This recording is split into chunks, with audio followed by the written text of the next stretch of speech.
of the Commission's decision.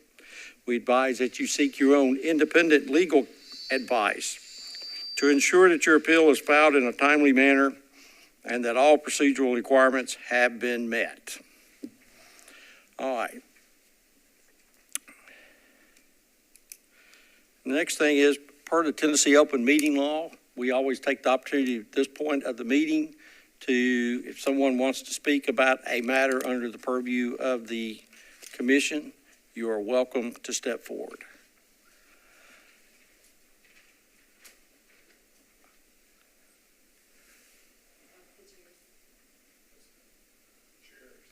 Yeah. Defendant or prosecution? Yes, sir. State your name for the record, please.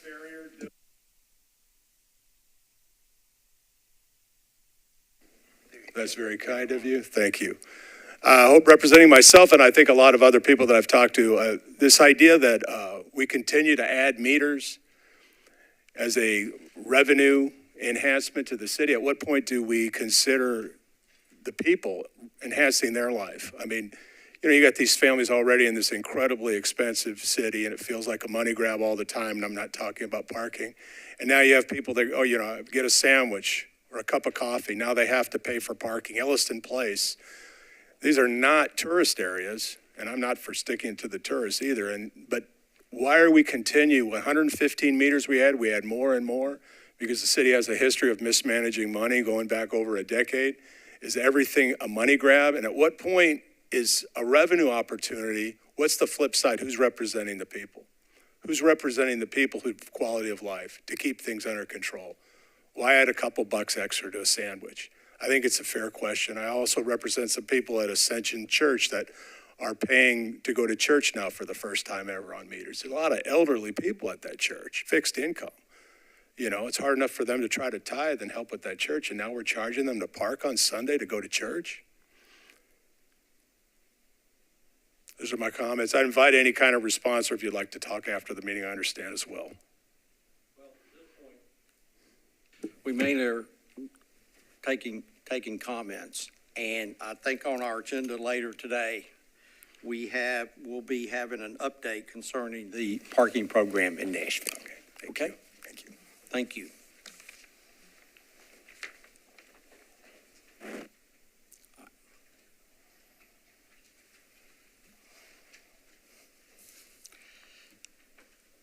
If you would state your name for the record, please, sir.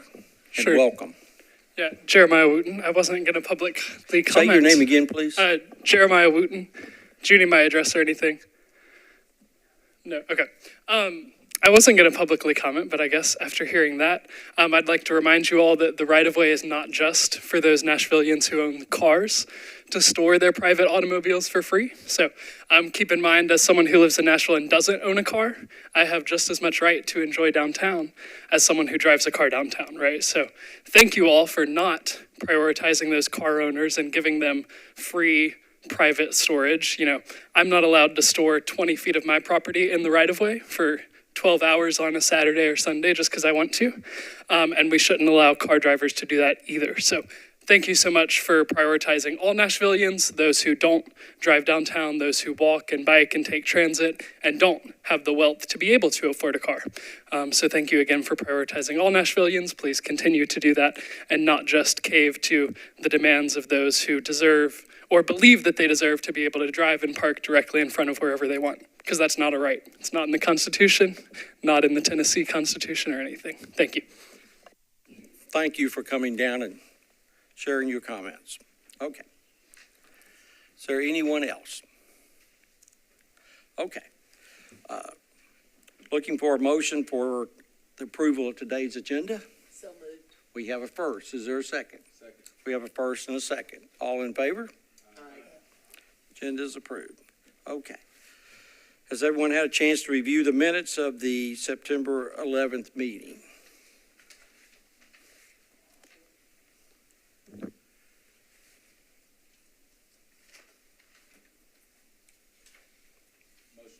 We have a motion to approve. Is there a second? Second. We have a second. Okay. All in favor? The minutes are approved. Okay. Approval of consent agenda. There's one item on the consent agenda, and that is to modify the yield stop control to two-way stop on Indian Springs Drive at Harpeth Valley Road, requested by NDOT.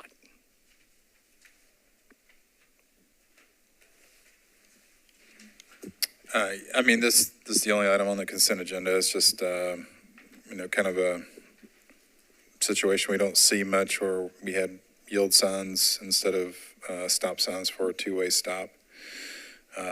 With just seeing this and noticing this, we wanted to change it to stop signs instead of yield to be more appropriate for this location. Okay. Any comments, or is there a motion to approve? Move to approve. We have a first. Is there a second? We have a second. All in favor? Any further discussion? All in favor? Aye. Any opposed? None. The next item, 6.1, is an authorization for a 15-minute limited parking, 6 a.m. to 6 p.m. Monday through Friday on both sides of Rosa Park Avenue north of Union Street. State shuttle parking only, 6 a.m. to 6 p.m. Monday through Friday on the east side of Rosa Park Avenue south of MLK Boulevard, requested by the state of Tennessee. Staff, any comments? Yeah, just real quick. This location came into us from the state of Tennessee. This location had 15-minute parking existing on the east side, and also two parking spots that were off the edge of the travel lane on the west side. And this location probably needed a carve out for a fire lane. I believe that was part of the conversation that was had internally over at the state. And so they wanted to also not only carve out of the 15 minutes of fire lane, but to also, because it is one of the taller buildings in the city, also to carve out a state shuttle loading near the entrance to the garage at Tennessee Towers. There is frequent state shuttles loading there in the morning and in the evening. Used to ride that shuttle, actually. So I do know it's quite frequent. So we looked at their requests. We made some tweaks to it for safe offsets from crosswalks and from the entrance into the garage. And what you have in front of you is what we agreed to and what we're recommending now for the safety around that building. We did have conversations with our Connect Downtown study staff and also our parking staff. And recommendation that came from the parking was to actually, after those hours, 6 a.m. to 6 p.m., to open this up for smart parking, metered parking, for the 15-minute, the 3 spaces on the east side, and the 2 spaces on the west side. So that's our recommendation to the commission. Questions for staff? Comments? Yes. One question, the 2 spaces that pull off 15 minutes, is that in the right of way, or are we utilizing that parking lot? That's in the right of way. Okay.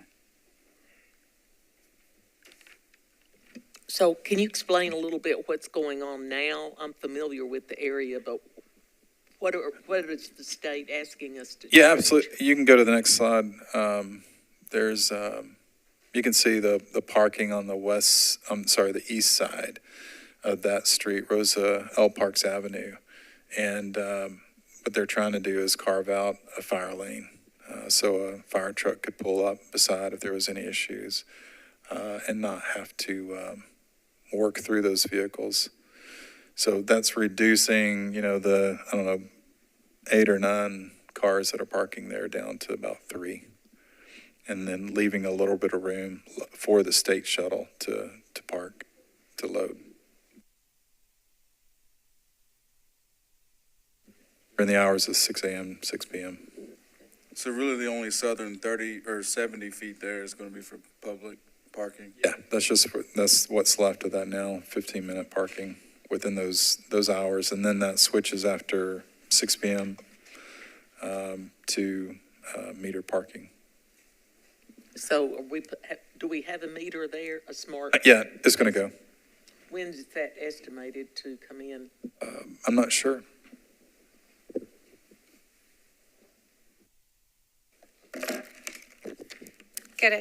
Good afternoon. Diana Alarcon, Director over NDOT. The meter's actually already in. We're going to be using e-commerce in this area because it's just the 3 spaces for the 15-minute and then for the shuttle. That will become public parking after the 6 p.m. time. So from 6 p.m. to 6 a.m., we're asking for you to consider turning those over into public parking spaces, and then during Monday and on the weekend as well. And then Monday through Friday, the request that the state sent in would be in place. So we would sign it accordingly, but it would actually be an e-commerce scenario. So the places that are public parking now, are they regulated by anything? No, ma'am, not at this time. Okay. Any further discussion? Is there a motion? We have a motion on this item. I'll make a motion to approve. We have a motion to approve. Is there a second? Second. We have a first and a second. Is there any further discussion? Seeing none, all in favor? Aye. Opposed? Okay. It has passed. Thank you. The next item is an authorization for a new passenger loading zone at the curb cutout on 20th Avenue South near Terrence Place, requested by Vanderbilt.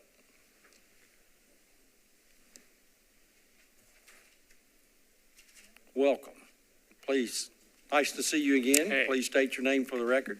Yeah, good afternoon. Good to see you all again. I'm Michael Briggs, Director of Mobility at Vanderbilt. So we have a request in to you all as part of our graduate student housing development called the Broadview here. When we reviewed this with Public Works, probably 4 to 5 years ago, there was a requirement for a pull-off for a rideshare pickup and drop-off zone. So that area has been built. It just has not been signed for that. And so this will allow NDOT staff and the city to be able to manage the spaces much more effectively. So I believe that's what's before you all on the agenda today.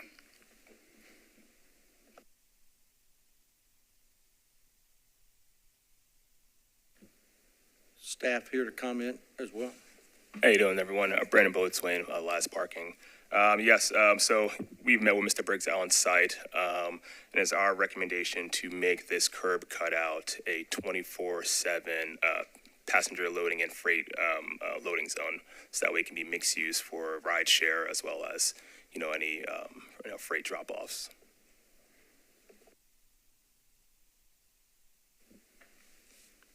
Okay. Any questions from commissioners? Okay. Is there a motion? Move to approve. We have a motion to approve. Is there a second? We have a second. Any further discussion? Seeing none, all in favor? Motion's been approved. Thank you all very much. The next item is an authorization for truck restriction. No trucks over 16,000 pounds on Battle Road from Burkett Road to the Williamson County line. This has been requested by NDOT. Staff. Yes, Corby, if you could switch to the next slide. So you can, well, yeah. So the first and second slide, the first one, you can see more of the geometrics, having like right turns at 2 different points along this route. And this is a picture of one of those right turns. It's just a narrow roadway, and you've got large trucks, and they're just kind of tearing up the roadway.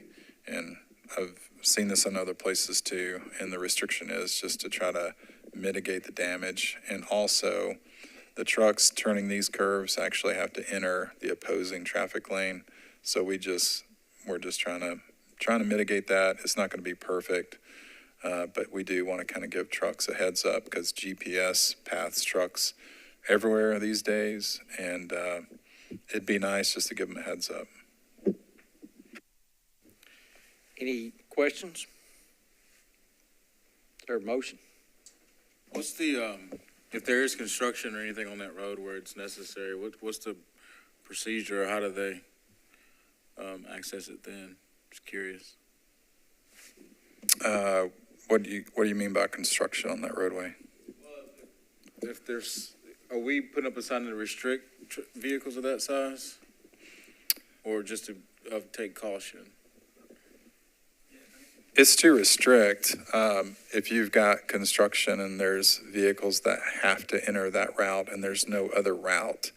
I don't think that that's going to be, they could come to us and say, is there an issue or something like that? But I think as long as they're not a through movement, that they're actually going to a location on that roadway, I don't think that would be an issue. Okay. From what I've seen in other states, how that's handled. Understand. That's my understanding as well. Legal, can you comment on that? That's my understanding of the restriction. If there's an owner who does work on that road, that requires a vehicle, they can access it. Okay. That's my recollection of past discussions here, but, Yeah, I'm gonna have to look into that and get back to you. all right. Okay, because that's a very valid question. Okay. Let's, Do we need a motion to defer? yes, we need a motion to defer till we hear from legal. Till next month? Yes. We have a motion to defer. Is there a second? Second. We have a second. All in favor? Okay, we're going to defer this pending legal. Thank you.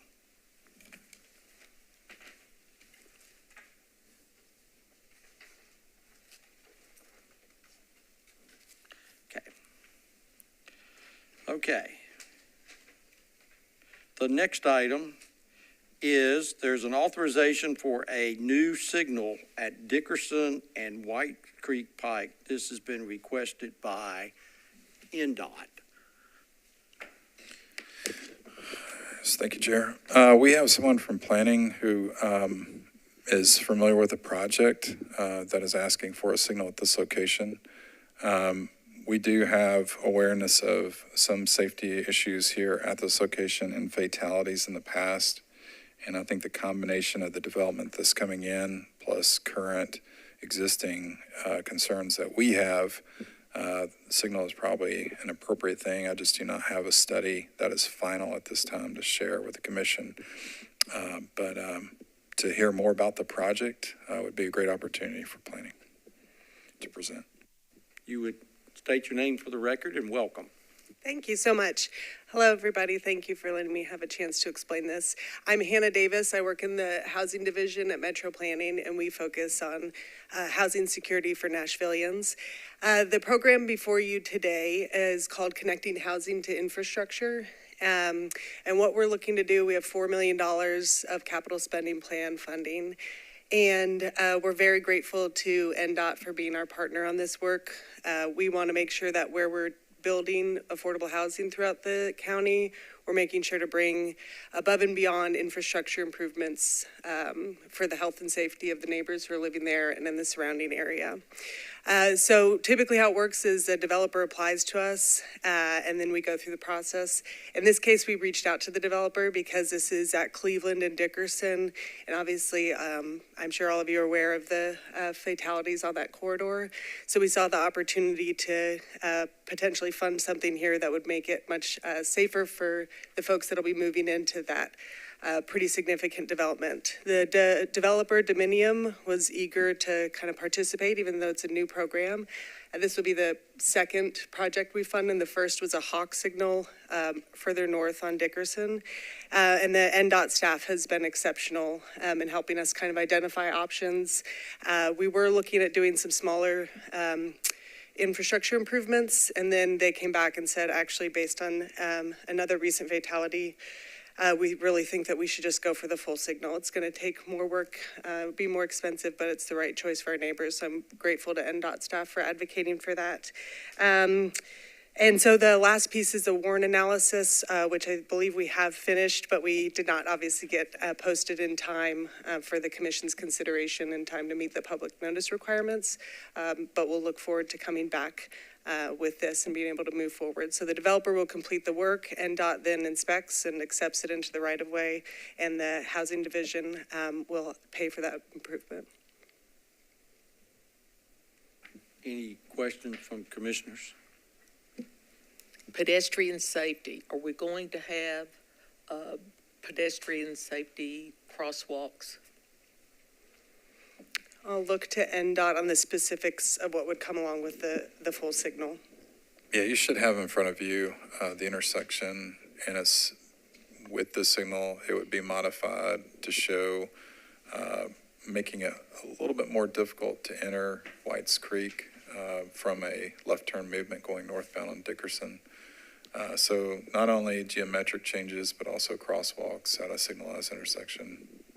Could you explain what the areas in red mean? What's happening? Yeah, it was just red is just representing a modifications to that intersection. So I don't know if you can see it, to just the crosswalk that is adjacent to a median or a new median is just to make it slow vehicles down when they're making a left turn going northbound on Dickerson. I know this picture is rotated slightly,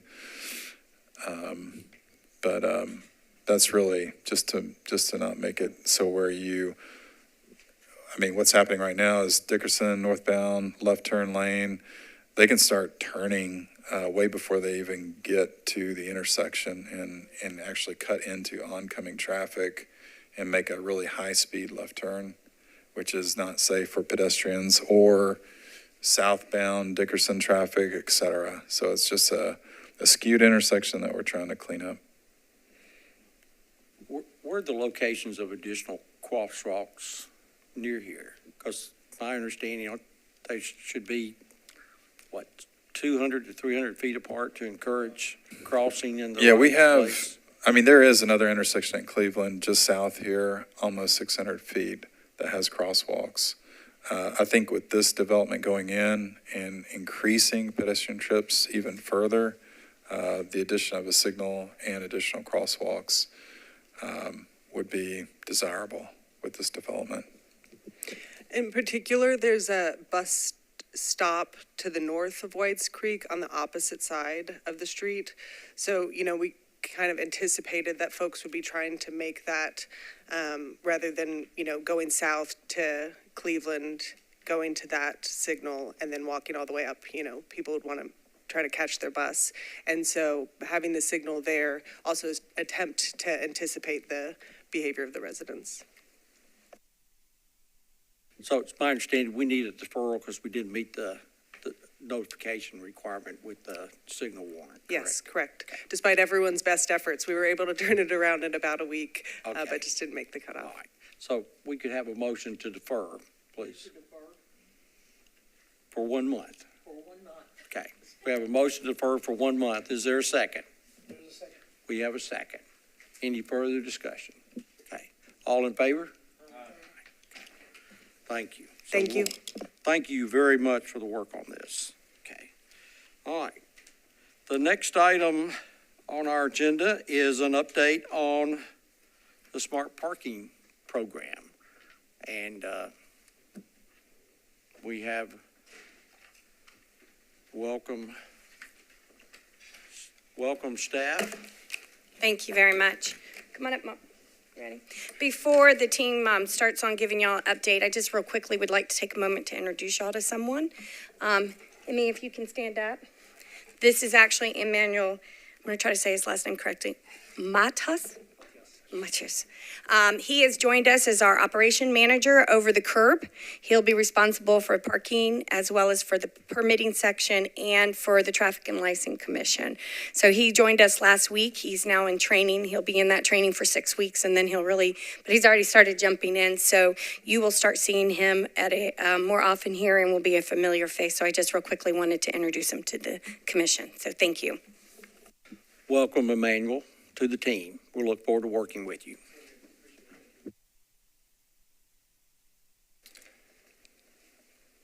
All right, good afternoon. Do you guys have the slideshow to move on to?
Corby, check your inbox. I just forwarded it to you. I didn't see it.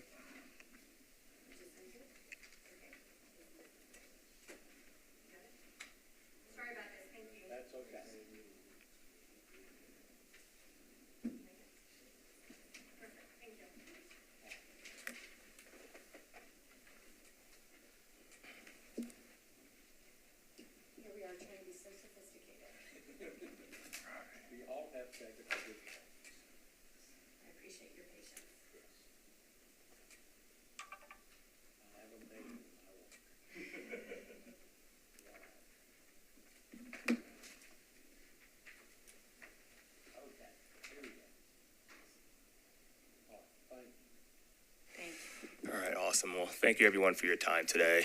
Appreciate the opportunity to kind of go over some highlights and some updates with the program. So if you flip over to the next slide, you'll see we have a table of contents. We'll just talk about the smart parking implementation, discuss a little bit about the pay stations, the mobile solution with the e-commerce, some technologies, updated maps, some revenue, talk about our staffing, and then we'll end it with some questions and answers for you guys. All right. So starting out, originally we had about 1,300 parking spaces with the old legacy meters that we removed. And as you all know, those meters were accepting payment via only coins, which thankfully we're able to evolve to now accepting credit card coins and also having that mobile solution as well. Originally, we started out with paid parking Monday through Saturday from 8 to 6.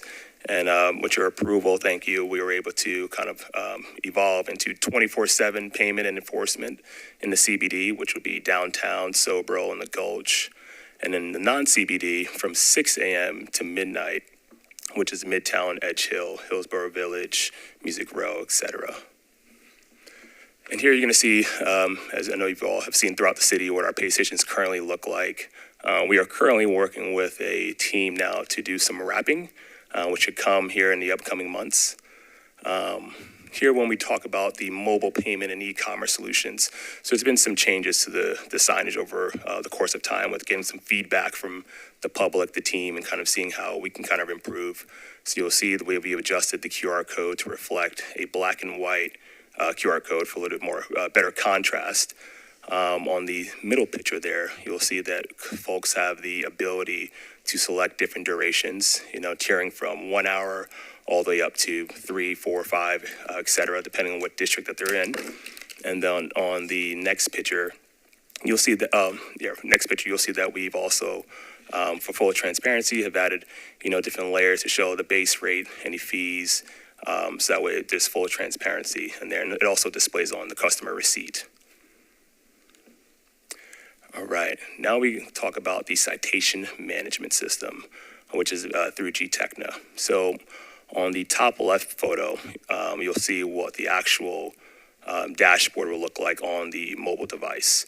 So the enforcement officers will be utilizing Android phones, and through this application, they'll be able to issue parking citations as well as Metro Code citations for the TLC. And then on there as well, they'll have a little bucket where they'll be able to review all the tickets that they've issued throughout the day. It'll be all batched in that folder.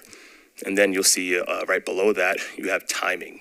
So what timing does in areas that we do not have paid parking, and there's only time limit, we can do a digital chalk with each vehicle, which will take a picture of the rear tire. We can set a timestamp, set a reminder to report back within an hour, half hour later, what have you. And then that would stay right there in that bucket. And now as we move over, we have the parking rights. So in the parking rights, the enforcement officers who are essentially on foot beats, they can go in and then scan the license plate through that portion of the application, and then it would verify and check for the validity and make sure that there is, compliance there. And if not, obviously it would tell you that it was not paid. It would show you if you're in downtown and a vehicle is paid for Midtown, it will clarify that and say this vehicle is paid in downtown, but we are currently in Midtown, just for a point of clarification.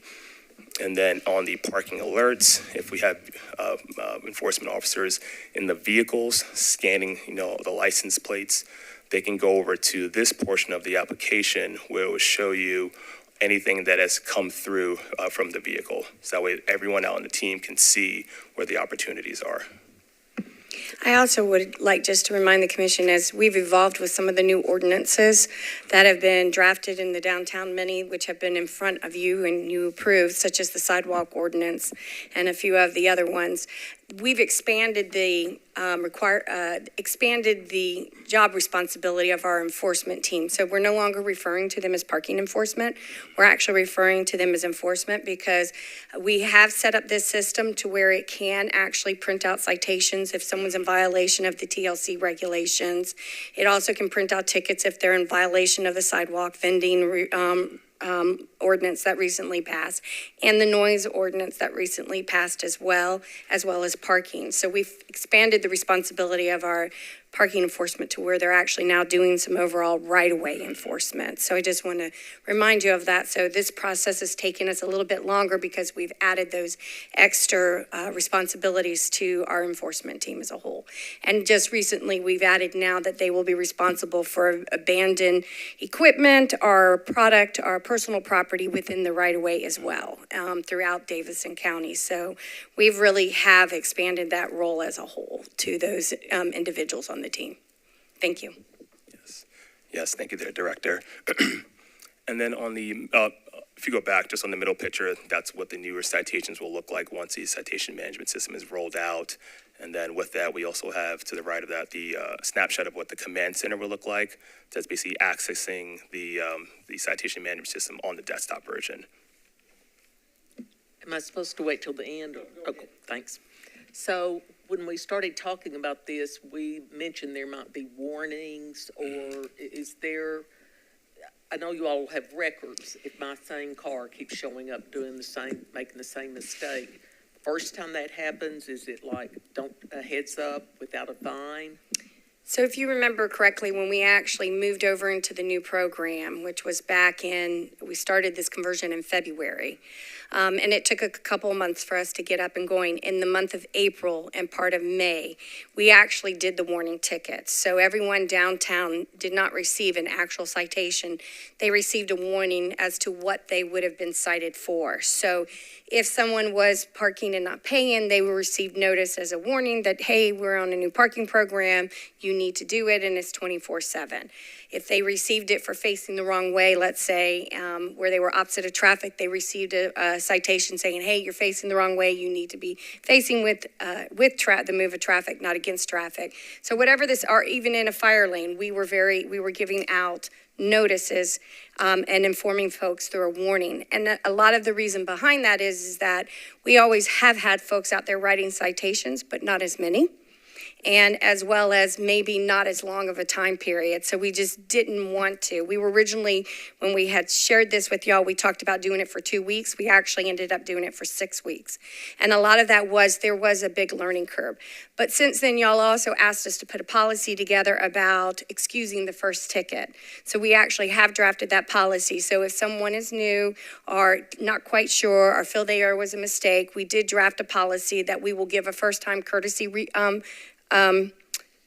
dismissal, so that then the second time they're aware of what the policies and the procedures and the program is. So we do have that in writing, and we are offering that as well. So there is an opportunity for a first-time dismissal. So is that what happens as we move to different neighborhoods, different parts of the city to do this? So when we're moving to the new parts of the city, so if we're moving in and putting in brand new e-commerce, we do that 2-week warning no matter what. So we are doing, right now, we actually do reach out to the business community, making them aware. Remember, that was a misstep on our part that y'all had actually said, go back and work up a process, which we did. So once you approve it, before we ever do the installation, we do outreach to the community, letting them know what's been approved, what's coming forth. We give them a 2-week time period in which to actually respond to us and let us know their concerns and issues. And we have found there are some concerns out there that we need to look at addressing with some of the music halls and the music facilities. So we have found ways to be able to address them through the technology that we have. And then when we put it into play, the first 2 weeks are warning tickets in that particular vicinity. And then after that, they will actually fall into the same program as everybody else, where we still, no matter what, will offer that first-time courtesy dismissal. Last question on this topic. No problem. We also, as we started talking about this, we talked about giving a heads up or having some downtime around places of worship, synagogues, churches, mosques, temples. Are we doing any of that? Do people know, if they're used to on-street parking, that that's not available, or will it be available during special times? So as of right now, because I don't remember that direction, but if that is the direction this commission would like to go, we certainly can. I attend the cathedral over there on West End, so I always end up parking on the street, and I feed the meter as well when I go to church. So, because I think it'd be awfully embarrassing to get a ticket from my own team. I'm more afraid of that than anything. But we certainly can take that into consideration. But at the time, it was 24/7 for the entire street, and not in consideration for any particular religious establishment or anything like that. We're a city now. And so that was the direction we got at that time. But if you want us to go back and write that up and provide you what that would look like, we would be more than happy to. This is still a learning and process, and that's what it has been. We've only been at this technically really, we really actually went live in May, and here we are in the month of October. We haven't been very live, so we've learned a lot of great lessons, and we're still learning them, so we can certainly go back and explore that.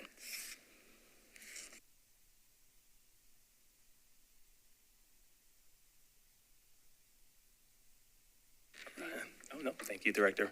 So on this slide here, you'll get a snapshot of what our LPR units look like, which is the license plate recognition through Genetech. The first photo is a close-up of what the cameras actually look like. We have 2 cameras on each vehicle, facing right and left.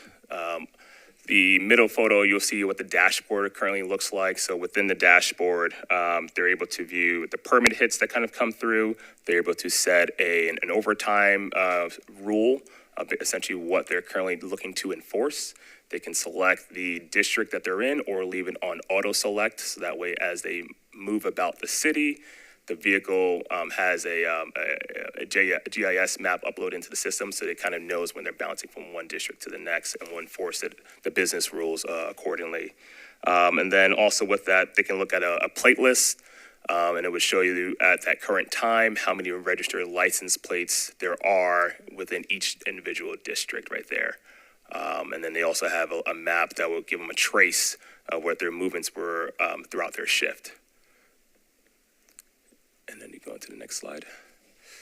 All right, and here's what the newer maps have looked like, what we evolved to. So you'll see that we have currently 116 multi-space pay stations that were installed throughout the city from the CBD and non-CBD. We have about 109 in total inventory, remaining to be installed. And, as we follow the new SOPs and procedures to make sure that we do the community outreach, we'll make sure that these meters get put into those places accordingly. And right now, we are at about 1,800 spaces in total, what we have increased to. And on the next slide, you will also see how we kind of broken out the districts. So we have 7 total districts, so zones, and then we have 2 subzones within 2 of the districts here. And then we're also looking at ways to kind of better break down some of these districts and kind of in smaller units. Excuse me, may I Yes, ask sir. a question, please? Yes, sir. Okay.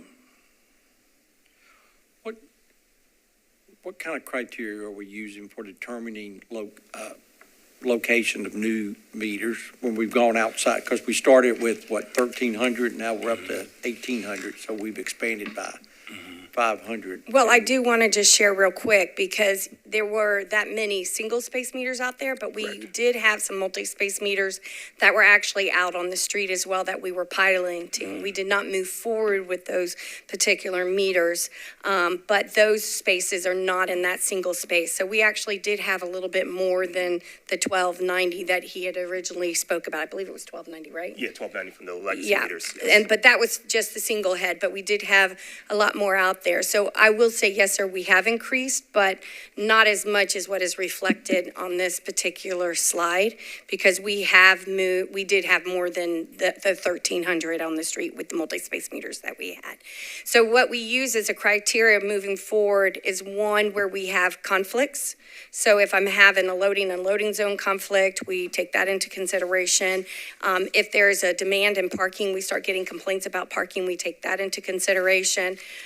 Our practice right now has been to stay within the footprint that we currently have. So there are a lot of roads that have never been touched that need to be touched, just like the one we brought to you today up there by the state. I mean, there's a lot of parking on the other side street. There's actually is metered parking, but for some reason, we miss streets in between here and there. So our focus is really right now is where meters currently are, is staying within that proximity. Staff at one time, if you remember, got really excited and started moving east, and we pulled all that back because those are conversations we need to be having before we just go marching in. We do have a lot of residential parking in that area, though, and one of the things we're having that discussion with the community on that right now is the residential parking, what it looks like, what it's supposed to look like, and then actually starting to enforce it. That's one of the things that has not been happening is we put these programs in place, but the enforcement didn't happen, so people still weren't doing what they were supposed to. So we want to start with the enforcement side before we come in with meters or anything else that needs to be done. But it mainly comes down to meeting the demand of being able to provide parking for the businesses in the areas, provide the turns. As we had originally said, we really want long-term parking to happen on a surface lot or in a garage, and leave the on-street parking mainly for turns to happen for pickups, deliveries, or for someone who just needs to run in and grab something and come out, so that they won't be parking in our bike lanes or be parking in our unloading zones that are hindering a truck from being able to parking in there, and therefore the truck is now blocking a lane of traffic. So everything's a little step closer to getting us to where we need to be a functioning city. Right, and you can move over to the next slide there. I do want to just share real quick, because this will be coming back before you on this. One of the things that we have heard from, not this one, the prior one. Can you go back one more, please? On the location. We have been hearing some concerns from the business community. So for example, if I come downtown, right now, the downtown is one big zone. And I put in for 2 hours, but I'm visiting my banker, and then after that I go over and I visit with my lawyer or whatever, but it's still within that, they still only have 2 hours, but it's in 2 different places on opposite sides of downtown. And then let's say after that I decide I'm gonna meet some family members because I'm downtown, or some business acquaintance for downtown to have some, dinner and appetizers and drinks. you cannot do all that in 2 hours. So we are right now exploring the ability to break downtown into smaller zones.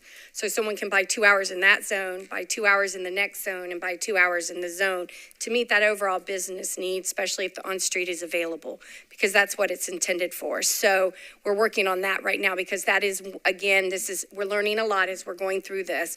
In the past, we had meters out there, but nobody was really looking at trends or paying attention to it. So this is really a brand new program for the Metro Nashville, Davidson County as a whole. So we are monitoring all of that and starting to go back and make some adjustments so it has a better fit for as many folks as we can.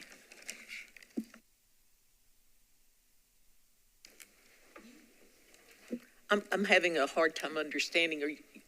Are you saying that someone can't walk from one part? Is this just downtown Nashville? So sure, they can walk from one place to another, but that's not the problem. They only have 2 hours. Remember, we did a 2 hour max. So they only have 2 hours to parking.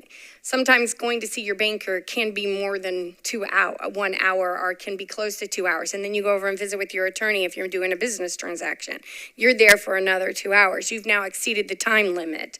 And so they're saying, this isn't working for me. And typically, in reality, people do get in their car and move to the other side of town. They do not walk. We would love that, but they do not do that. So especially if their attorney's office has a garage that offers complimentary parking, they'll move over to that. But if they can't get in the garage, they want to have the ability to be, parking downtown on street. But then if they decide to go out in the evening, and like I said, meet some of their business acquaintance, they've maxed out their 2 hours. They would have no choice but to go into a private facility and pay the private facility cost. So what we're trying to do is create and allow for those turns to happen for the businesses and different places within the downtown core, and not it all be under one zone. So are they going to be able, in some cities that I've used, I've been able to extend, okay, I'm going to be here another hour. I can stay in the same place, and I may have to pay more for that third hour, but I can do it from my phone. We do not have that right now. We have 2 hour max limit. That's what was established and set. That's what's always been in place.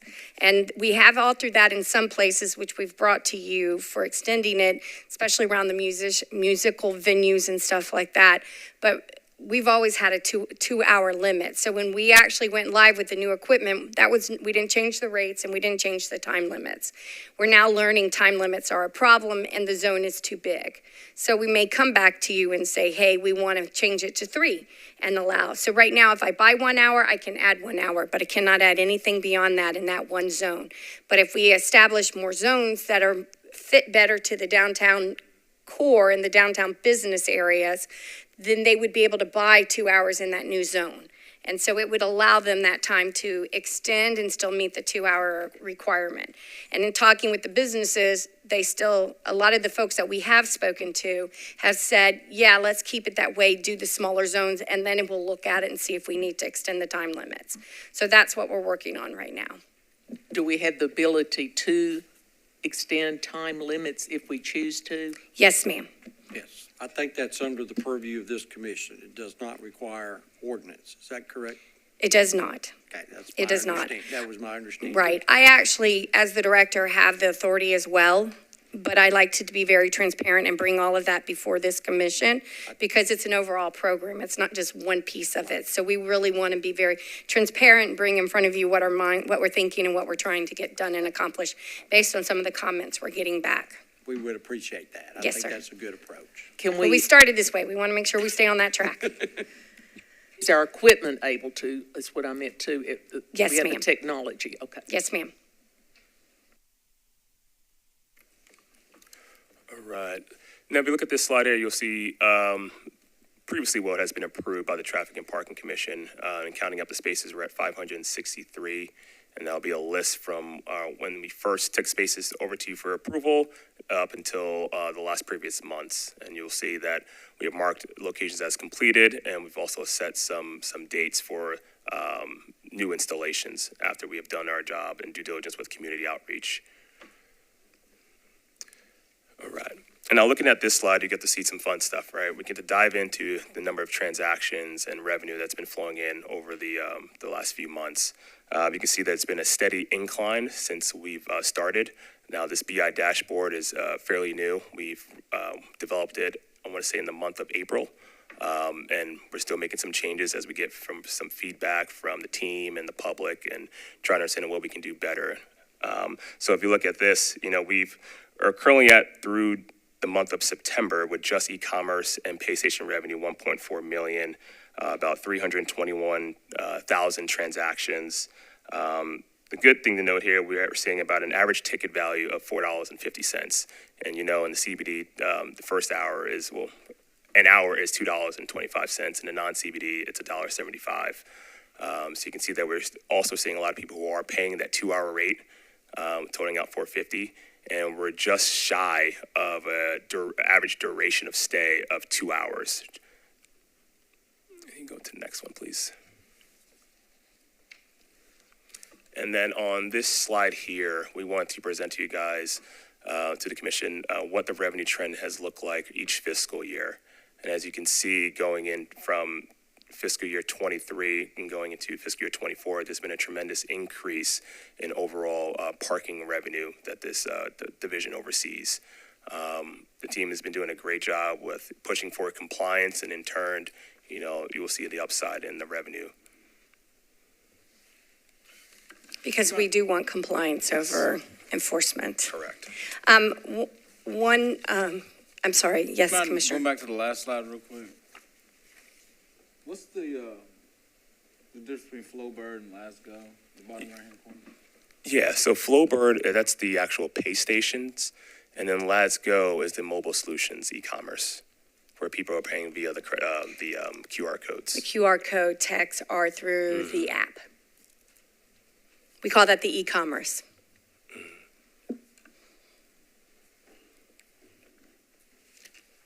I just want to remind the commission that the dollars that we are actually, our net income that we end up in the parking, so it's not just about the revenues we collect, but the revenues we collect minus out the expenses, we end up with a net income.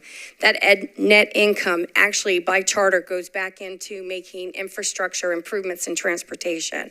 So it can go towards signalization, sidewalks, bike lanes, new roads, transit, you name it, we can do it. So the dollars that we are going to be generating are going to have a value. That's not something that's really been, the parking program's never done in the past. It's never made really money.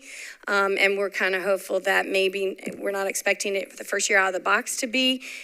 We expect it to make money and not lose money for the first time, but we really do expect that we'll see that improve, that we'll start building up some opportunities to be able to actually do what was the intent behind it, which was to have that be not a revenue generator, but a funding generation to actually have money to be able to do some of these transportation initiatives that we need to do for our community. So thank you. All right, and on this slide, we get to dive into the numbers a little bit further. On the top left-hand side, you'll see the transactions and revenues. And you'll see there from this a little analysis, previously everything was paid via coins, right? And now with this chart, you can see that 99% of our transactions are all through credit card. So this has been a complete swap from paying coins, which is predominantly in all of the transaction types, to now moving over and evolving to credit cards. Quick question. Yes, sir. Excuse me for Absolutely. interrupting.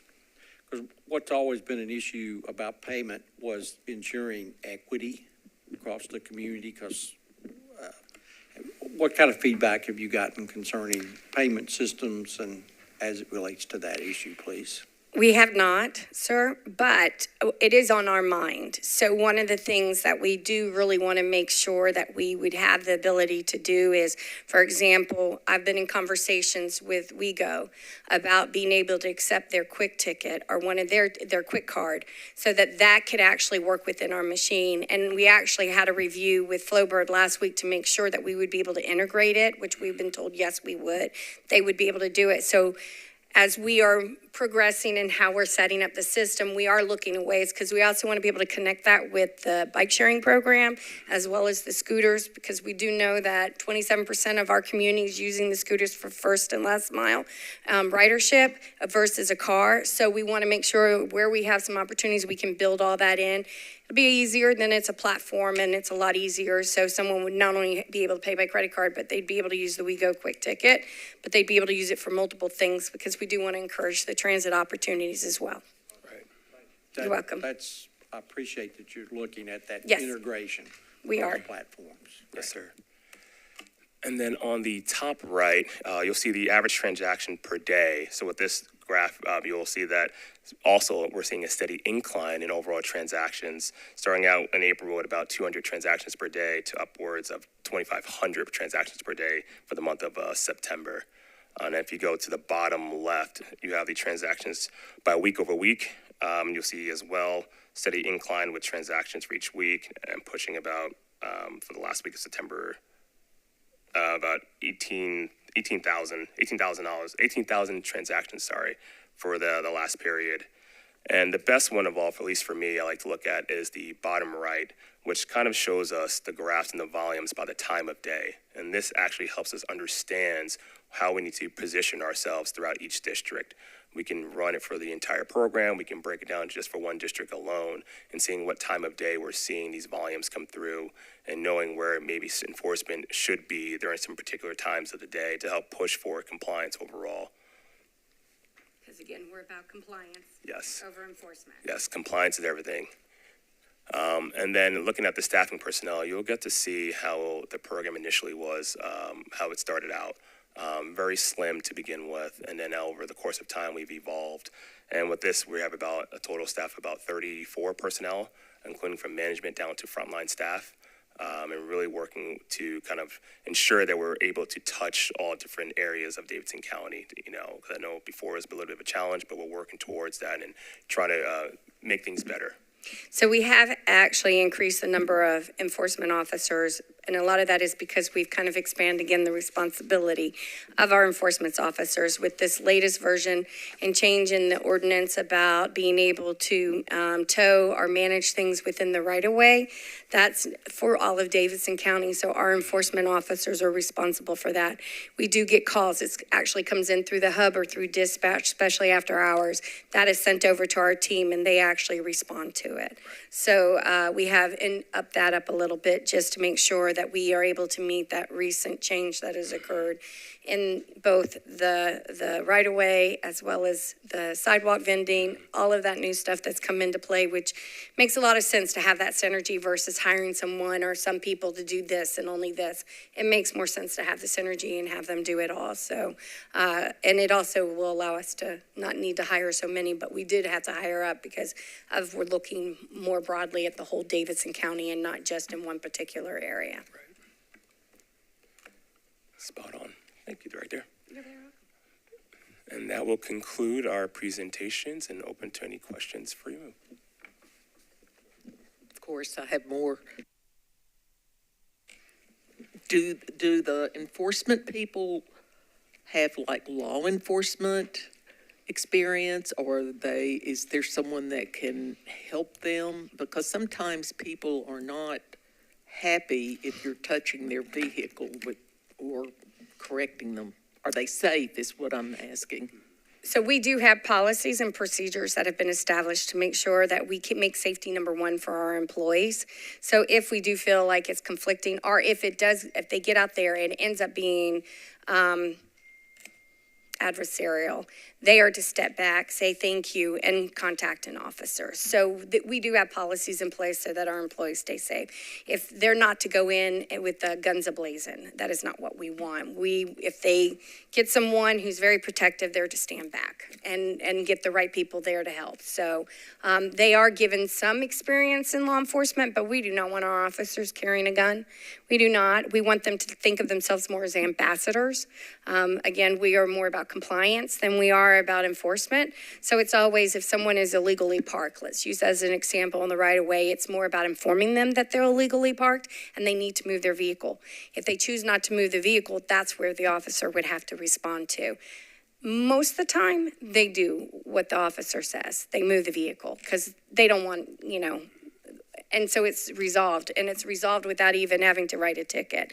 But we always try to go more as being an ambassador before we're ever the enforcement. But unfortunately, you have to have both. And if it does get adversarial, we ask that they contact the police department to get them out there and help. And Code is doing the same thing. So a lot of that was actually shared, not just with NDOT, but with Code as well. So we both had to write up an MOU. That would be a practice and a policy that both code used as well as NDOT used, and also the police department. So are the employees, are these NDOT employees calling tow trucks or putting boots on cars? Yes, ma'am. We're not quite there with the booting yet. We actually have to work that through the court system, and there's some state statute that has to be met. There's a pretty thick booting, or you want to say scofflaw, report. We have to go back and clean that up and verify that. That will take us probably a year to do. And then send out, and then the ones that are still valid, we'd have to send out notice, registered mail saying you've met the state statute of 3 citations that have not been fully, and a judgment has been passed against you. Once the judgment's passed against you, it makes you eligible for booting. There's a lot we have to do to clean up because some people probably have paid and it just has gotten lost in it. So we're not looking to go back with what's already on file. We're looking to review that and clean it up, which is what we're also doing right now, because we have a list of over 2,000 vehicles supposedly that illegally parked in the right-of-way that we're cleaning up and verifying before we do any again, going with the warnings more than anything before we actually react. So we'll do that. We'll start the scofflaw with once the citation system's 100% up and running. That's when we'll start a new scofflaw program that it would fall under it. In state statutes, it requires that you have 3 citations that have actually not been paid. So therefore, a judgment is made against you to make payment. It's almost like a warrant goes out for your arrest because our courts handle the tickets. And then once they have that and it's in the system, then you're actually eligible for booting. And then you have to pay that boot fee and then pay off also your outstanding citations and all the court fees that are standing with it and the judgment fee as well. So it's a pretty hefty amount. And again, we really want compliance. So we're going to clean up the old one first, send out notice. Hopefully we'll get a lot of folks that'll pay that off so we won't have to put them in the system, which makes our job easier too, and then move forward from there. So again, going with the warning notice first before we just jump into it. Is there a way to email or text those tickets and warnings? No, sir. We have to send it certified mail. So we'll do a review of register owner information. So for example, I might have someone on file that has 3 tickets or 4 tickets, but they may no longer live here.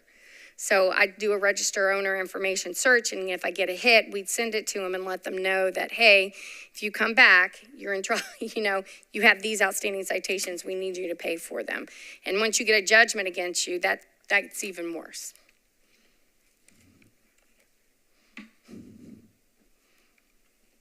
Any other questions? Okay. Just quick, what's the plans to try to integrate this with some of the other parking programs in town, permit parking and et cetera? Because eventually you'll roll this out to some neighborhoods where I envision there'd be metered parking on a main thoroughfare, but then you have permit parking on Correct. side streets, and you're looking for that integration of enforcement.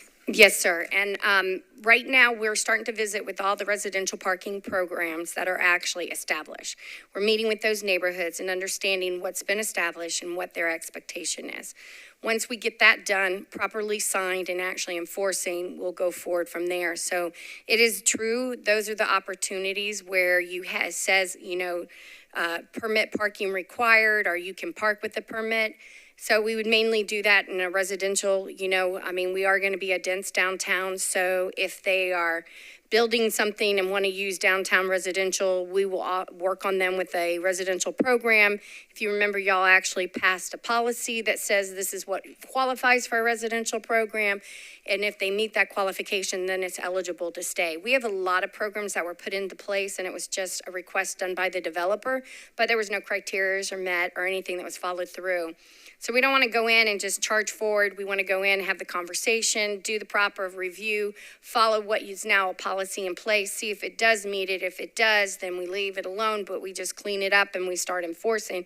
If it doesn't meet it, then that's a conversation we have with the community that says, yeah, we know it was done this way, but really it shouldn't have been done this way, because by law, you're taking the public space and you're privatizing it when you do a 24/7, let's say, permit.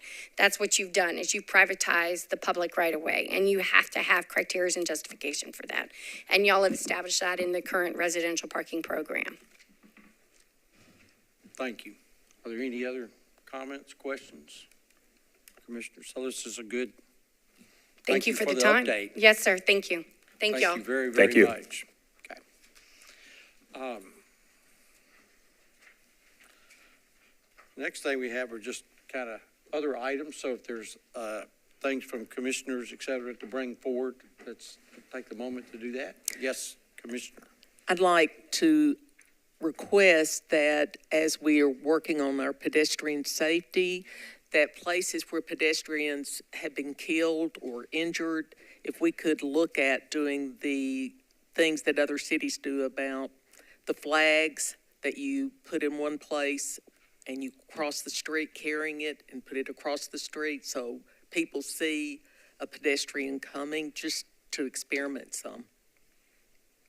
And I know that we got such great information last month on where we were with all the pedestrian safety, but I think some of our fellow Tennesseans think it's a suggestion rather than a law about the right-of-way. Yeah, I agree. So there are some places throughout this city, mainly where there's some density, like over in Wedgwood, Houston area, where we actually have flags over in the, also over in,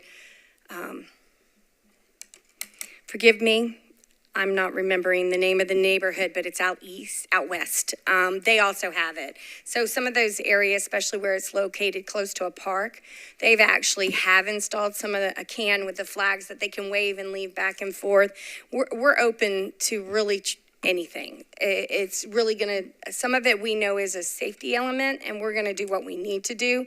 That doesn't necessarily create safety, but it does. And if that's what the community wants, that's above and beyond what we would do on our end. And we're more than happy to help support that, if that makes sense. We look at really actually making design changes that would help with improve the safety or slow vehicles down and that kind of stuff. And then the flags would just be like, a cherry on the top. Well, how about trying it with the place on Dickerson Road where the homeless person was killed? Is that right? Perhaps they weren't I'm sorry, they may not have been homeless. I may be misspeaking. But the new intersection that's coming up on Dickerson Road. We're at White Creek? Yes, can we have one there? Yes, we can add that there. We'll look at adding the flags to that whole initiative. I may be misspeaking. Yeah. I know. Because there was unfortunately another fatality that happened a little bit further up the road. We just recently installed a pedestrian refuge area, new striping, high intensity crosswalks, striping at the school. And then we did the Smart Growth Pilot Project, which is a little further up where you see the colorful tactical urbanism designs that also created an island with some signage. So we are trying to really expedite that. We've been very fortunate, TDOT, that is a TDOT road, and they've been really good about letting us experiment.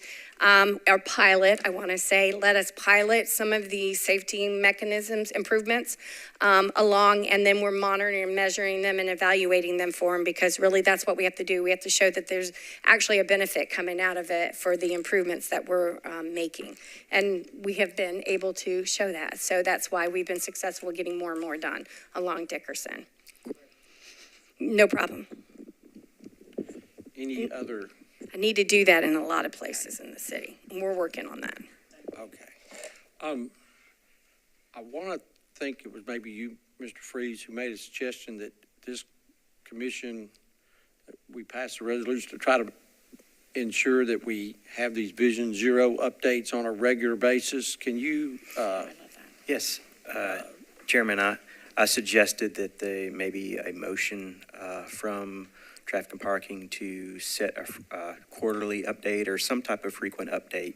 So you don't have to ask. It's already in the agenda that you get a Vision Zero update when you have Gwendy, our Vision Zero coordinator, come and speak, provide updates on different projects. I think that would be a good opportunity for the committee to hear about that, but also provide input into that process. Yeah. I think that's the idea would be that, I think it was in September, we had a Vision Zero update, and that was very helpful. So maybe suggestion would be glad to entertain a motion for a quarterly update on the schedule. And then if we feel like that's too often, we can then, but I think there's a lot going on at the present time that we. So moved. So moved. We have a motion for a quarterly update. Is there a second? We have a second. Is there any further discussion? Okay, seeing none, all in favor? Aye. Okay, that'd be great. Any other items? And I understand, I think at the next meeting, we should have a council member. And at the next meeting in November, November 13th, we'll be having our annual elections for chair and vice chair. So, okay. Thank you, everyone, for the time. Thank you for the update today, director and staff. And welcome aboard, Emmanuel, and we're welcome. And for everyone who came today to share their comments. I make a motion to adjourn, sir. We have a motion to adjourn. All in favor? We are adjourned. Thank you.